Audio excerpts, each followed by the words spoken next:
Hello दोस्तों, जैसा कि आप जानते हैं ये है हमारी चमनपुर कॉलोनी 420 और यहाँ पर जिंदू और रिमशा के घर पर आया हुआ है एक किराएदार। और बहस चल रही है यहाँ पर कि जिंदू के साथ एक लड़की है लेकिन वो किसी को नज़र नहीं आती और इसी बात की चिंता रिमशा को खाई जाती है। तो आज उसने बुलाया है एक बाबा को और वो कन्वेंस कर रही है कि जिंदू उस बाबा से मिल ले। तो चलिए देखते हैं आगे क्या होता है। अरे सपना के पापा, क्या फ़र्क पड़ता है अगर आप बाबा से मिल लेंगे तो अच्छा है ना, पता तो चले। अगर आप किसी लड़की से बात भी करते हैं तो वो लड़की हमें नज़र क्यों नहीं आती, सिर्फ आपको ही नज़र आती है। अरे रिमशा, मैं सच कह रहा हूँ, सच कह रहा हूँ, वो वाकई लड़की है। अरे वो ज़िंदा लड़की है, मेरे साथ बातें करती है। वो चाह रही थी कि मैं उसकी मदद करूं, लेकिन उसने अभी तक मुझे नहीं बताया कि मैं उसकी क्या मदद कर सकता हूं। हाँ, उसकी आंखें बहुत उदास है, ऐसा लगता है जैसे उसकी आंखों में कोई रोशनी नहीं है। बस यही वजह है कि मैंने उससे मदद करने की हामी भर ली है, लेकिन अभी तक उसने मुझे बताया नहीं कि उसकी क्या मदद करूं। अरे कहीं वो कोई चुड़ैल तो नहीं है, किसी की आत्मा तो नहीं भटक रही। मुझे तो अब यही लग रहा है कि वो किसी की आत्मा है, तभी तो सिर्फ आपको नज़र आती है और हम में से किसी को नज़र नहीं आती है। और तभी पीछे से निशा दीदी की आवाज़ आती है, रिमशा, मैं ले आई हूँ बाबा को, जिंदू और तुम दोनों बाहर आ जाओ। अरे चलो जल्दी से आ जाओ, निशा दीदी बाबा को ले आई हैं। चले हम चल के बात करते हैं बाबा से, पता तो चले ना आखिर कौन है तुम्हारे साथ।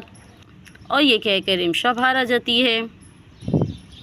तो तभी रिमशा भी बाहर आकर बैठ जाती है और जिंदू को भी मजबूरन आकर बाहर बैठना पड़ता है। ये बताओ, तुम्हें ये लड़की कब से नज़र आ रही है? मुझे याद पड़ रहा है कि जब से हमने अपना मकान भाड़े पे दिया है तब से ही, उसी दिन से ये लड़की मेरे पास आ रही है और मुझे कहती है कि मैं उसकी मदद करूं, लेकिन उसने अब तक बताया नहीं कि मैं उसकी क्या मदद करूं। एक काम करो, यहाँ पर आग जलाओ, आग, अभी पता चल जाएगा कि वो कौन है, मैं उसको बुला लूँगा। जाओ तुम आग जला लो। ठीक है, मैं यहाँ पर आग जला लेता हूँ। और जिंदू आग का सामान लेने के लिए बाहर जाता है और यहाँ पर सब आकर बैठ जाते हैं और जिंदू आग जला देता है। और यहाँ पर बाबा कुछ पढ़ने लग जाते हैं और पढ़ते रहते हैं। और तभी यहाँ पर तेज़ तेज़ हवा चलने लग जाती है और मारिया की आत्मा आ जाती है चिखती चिल्लाती हुई।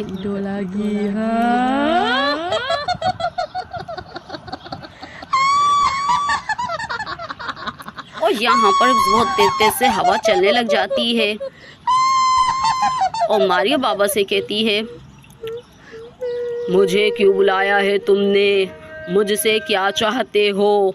मैं तो बस अपना इंसाफ चाहती हूँ, अपना इंसाफ। ये बताओ, तुम जिंदू से क्या चाहती हो? तुम सिर्फ उसी को नज़र आती हो, तो तुम्हें जिंदू से क्या काम है? हाँ, मैं सिर्फ जिंदू को नज़र आती हूँ क्योंकि मुझे जिंदू से काम है। जिंदू ने ही उसको किराए पर मकान दिया है अपना, जिसने मुझे बेदर्दी से मारा। खुलकर बताओ, तुम किसकी बात कर रही हो? पूरी कहानी बताओ, आखिर तुम्हारे साथ हुआ क्या है और तुम ऐसे क्यों घूम रही हो? तुम्हारी आत्मा क्यों घूम रही है? मैं बलाज की बीवी हूँ। बलाज ने मुझसे शादी की थी और फिर मेरे माँ बाप की दी हुई सारी ज़मीन जायदाद पर कब्ज़ा कर लिया और मेरा बेदर्दी से कत्ल करके मुझे मेरे ही घर के अंदर गाड़ दिया उसने। अब मैं चाहती हूँ कि मैं उससे अपना बदला लूँ और वो यहाँ पर आ गया है, इस कॉलोनी में जिंदू के मकान में रहता है और तुम्हारी बहन से शादी करना चाहता है। अरे वो बहुत जालिम है, उससे अपनी बहन की शादी मत करना, दरिंदा है वो, दरिंदा। मैं चाहती हूँ कि तुम मुझे इंसाफ दिलाओ, बस, मुझे और कुछ नहीं लेना। जब मुझे इंसाफ मिल जाएगा तो मेरी आत्मा पुरसुकून हो जाएगी और मैं चली जाऊँगी। मारिया, हम तुम्हें ज़रूर इंसाफ दिलाएंगे। तुम चाहती क्या हो, बस वो बताओ कि हम तुम्हारे लिए क्या कर सकते हैं। मैंने कई बार उसको मारना चाहा, लेकिन उसने एक बाबा से तावीज़ बनवा लिया है। उस तावीज़ के कारण मैं उसके करीब नहीं जा सकती। बस किसी भी तरह तुम उसके तावीज़ को उसके गले से उतार दो। अरे उसके गले में एक डोरा है, बस तुम उस डोरे को उतार दो। अगर तुम उसके डोरे को उतार देते हो तो मैं अपना बदला खुद ले लूँगी। अरे मारिया, उसकी चिंता मत करो। अरे वो डोरा तो मैं उतारूंगी उसके गले से। मैं, अरे मेरा भाई बना फिरता है तो मैं ही उसका डोरा भी उतारूंगी। तुम उसकी फ़िक्र मत करो, आने दो उसको शाम में। और यहाँ पर सब शाम का इंतज़ार करते हैं। और यहाँ पे शाम में सब बालाज का इंतज़ार कर रहे होते हैं। तभी बालाज भी बाहर से आ जाता है। अरे आज तो सब लोग ही एक साथ बैठे हुए हैं, क्या बात है। अरे कॉलोनी में कुछ हो रहा है क्या। अरे ये बुजुर्गवार कौन है।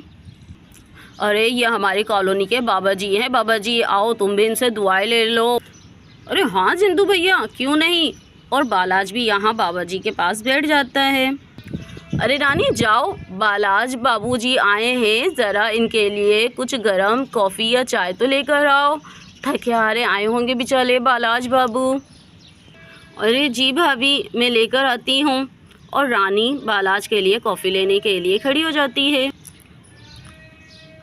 आज तो बालाज बाबू मैं आपको ऐसी कॉफ़ी पिलाऊंगी जो आपने कभी ज़िंदगी में नहीं पी होगी। याद रखेंगे आज आप मेरी कॉफ़ी को। ये कहकर रानी अंदर चली जाती है और अंदर से कॉफ़ी लाकर बालाज को देती है। अरे ये लीजिए बालाज बाबू, कॉफ़ी पीजिए। अरे बहुत बहुत शुक्रिया, इन सबको भी तो दो ना, मैं अकेला ही पीता हुआ अच्छा लगूंगा क्या। अरे पी लें, हमने सबने तो पी ली, चलो ठीक है। और ये कहकर कॉफ़ी पीने लगता है। और अचानक बालाज को बहुत ज़ोर ज़ोर से खांसी आती है। अरे इसमें कॉफ़ी में क्या है। अरे मुझे तो खांसी का दौरा पड़ रहा है। अरे बालाज भैया, इतनी खांसी क्यों हो रही है, रुकिए मुझे देखने दीजिए। और यहाँ पे काजल भाभी बालाज की आगे की शर्ट खोल देती है। अरे बालाज भैया हवा आने दें। और यहाँ पे काजल को वो डोरा नज़र आ जाता है और काजल उस डोरे को खींच देती है। अरे नहीं, अरे काजल भाभी ये डोरा नहीं लें। और काजल ये डोरा लेकर अलग हो जाती है। अरे काजल भाभी ये क्या कर रही हैं। अरे काजल दीदी क्या कर रही हैं, ये डोरा वापस दें, मुझे वापस दें, जल्दी से ये डोरा मुझे वापस दें। और तभी यहाँ पर एक भयानक सी आवाज़ आने लगती है।